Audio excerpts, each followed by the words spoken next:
شانتا کمرے سے چلی گئی تو ٹھاکر نے ٹھاکرانی سے وضاحت کی۔ اس کے سامنے بات نہیں کی جا سکتی تھی۔ ٹھاکرانی نے سر کو تفہیم میں جنبش دی، مگر سچ یہ ہے کہ اس کی سمجھ میں کچھ نہیں آیا تھا۔ ٹھاکر چند لمحے کھڑا بچے کو غور سے دیکھتا رہا۔ بچے کے چہرے سے نکاہت عیاں تھی، اس کی آنکھیں بند تھیں۔ ٹھاکر نے بڑی محبت سے اسے پکارا، چھوٹے ٹھاکر، کیا بات ہے؟ آپ ایسے کیوں ہو گئے؟ ٹھاکر، لوگ ایسے ہمت نہیں ہارتے۔ یہ کہنا غضب ہو گیا۔ بچے نے آنکھیں کھولی اور اگلے لمحے چنگاڑ چنگاڑ کر رونے لگا۔ یہ گویا باپ کی بات کا جواب تھا۔ ٹھاکر بچے نے نہ ہمت ہاری تھی اور نہ ہی اپنی ضد چھوڑی تھی۔ ٹھاکر کو حیرت ہوئی۔ بچے کی آنکھوں سے چھلکنے والی نکاہت بہت خوفناک تھی، اور اس نکاہت میں وہ اپنی پوری طاقت سے رو رہا تھا۔ ٹھاکر کو خوف آنے لگا، کہیں بچے کو کچھ ہو نہ جائے۔ اس نے بچے کو گود میں اٹھا کر چمکارا، نہ چھوٹے ٹھاکر نہ، آپ کو رونے کی ضرورت نہیں۔ روتا ہوا بچہ ایک دم چپ ہو گیا۔ میں نادان تھا چھوٹے ٹھاکر۔ ٹھاکر پرتاپ سنگھ اب خود کلامی کے انداز میں کہہ رہا تھا، مجھے سب کچھ بتا دیا گیا لیکن میں سمجھا کچھ نہیں۔ مجھے بتایا گیا کہ آپ سے ضد نہیں کرنی، بس آپ کی ماننی ہے۔ میں نے سوچا آپ اتنے چھوٹے ہیں، ضد نہیں کر سکتے۔ مجھے بتایا گیا کہ آپ اپنا بھاگیہ خود لکھیں گے۔ میں نے سوچا اس وقت نہ جب لکھنا سیکھیں گے۔ میں نادان تھا، مجھے کیا پتا کہ آپ نے اپنا بھاگیہ آپ لکھنا شروع کر دیا ہے۔ اب میری سمجھ میں آ رہا ہے۔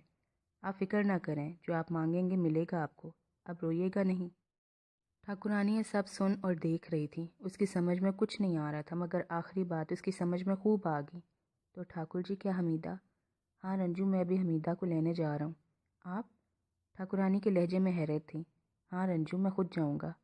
شانتا کو بھیج دیں، کسی نوکر کو بھیج دیں۔ نہیں رنجو، غرض میری ہے، میں خود جاؤں گا۔ جب کسی سے کچھ مانگنا ہو اور وہ بھی جیون جیسی چیز، تو بیکاری بن کر مانگنا چاہیے، بادشاہ بن کر نہیں۔ میرا بس چلتا تو میں چھوٹے ٹھاکر کو لے کر حمیدہ کے دروازے پر جاتا۔ وہ کہتے کہتے رکا اور چند لمحے کے لیے سوچ کر بولا، لیکن رنجو، ایک بات یاد رکھنا، یہ بات سب سے چھپانی ہے، سب سے۔ کسی کو بھی پتہ نہ چلے کہ چھوٹا حمیدہ کا دودھ پیتا ہے۔ یہ تمہاری ذمہ داری ہے۔ یہ بات نہ ہوتی تو چھوٹا خود جا کر حمیدہ سے دودھ مانگتا۔ آپ فکر نہ کریں، ٹھاکرانی نے سوچ کر کہا۔ میں چلتا ہوں، ٹھاکر نے کہا، پھر اس نے جھک کر بچے کی پیشانی چوم لی۔ اب رونا مت چھوٹے ٹھاکر، اس نے کہا، میں تمہاری من پسند چیز لینے جا رہا ہوں۔ ٹھاکر حویلی سے نکلا تو رات کے 10 بجنے والے تھے۔ گاؤں میں یہ وقت آدھی رات کے برابر تھا۔ ننا وصال دودھ پی کر سو چکا تھا۔ حمیدہ اور جمال دن سونے کے لیے لیٹ چکے تھے، لیکن نیند حمیدہ کی آنکھوں سے کوسوں دور تھی۔ وہ بہت بے چین تھی، سینے میں جیسے لاوا سا دہک رہا تھا۔ سکون صرف ایک ہی صورت میں مل سکتا تھا، اور وہ یہ کہ وہ دھماکے سے پھٹ جاتی اور اندر کھولنے والا لاوا باہر نکل آتا۔ وہ کروٹیں بدلتی رہی، عجیب سی اذیت سے دوچار تھی وہ۔ دودھ پلانے کی ایسی طلب اسے پہلے کبھی نہیں ہوئی تھی کہ دودھ پلا کر بھی اسے چین نہیں آتا تھا۔ تھوڑی دیر بعد بستر پر لیٹنا بھی اس کے لیے اذیت ناک ہو گیا۔ وہ اٹھ بھی نہیں سکتی تھی۔ وہ نہیں چاہتی تھی کہ جمال دن کی آنکھ کھلے اور اس کی نیند خراب ہو، مگر جب یہ اذیت اس کے لیے ناقابل برداشت ہوگی تو وہ بستر سے اٹھ گئی۔ ویسے بھی اس کا اندازہ تھا کہ جمال دن اب تک سو چکا ہوگا۔ وہ کمرے سے نکلی اور گھر کے صحن میں آ گئی۔ ادھر جمال دن کو نیند تو آ رہی تھی، لیکن پلنگ پر زلزلہ سا آیا ہو تو آدمی کیسے سو سکتا ہے؟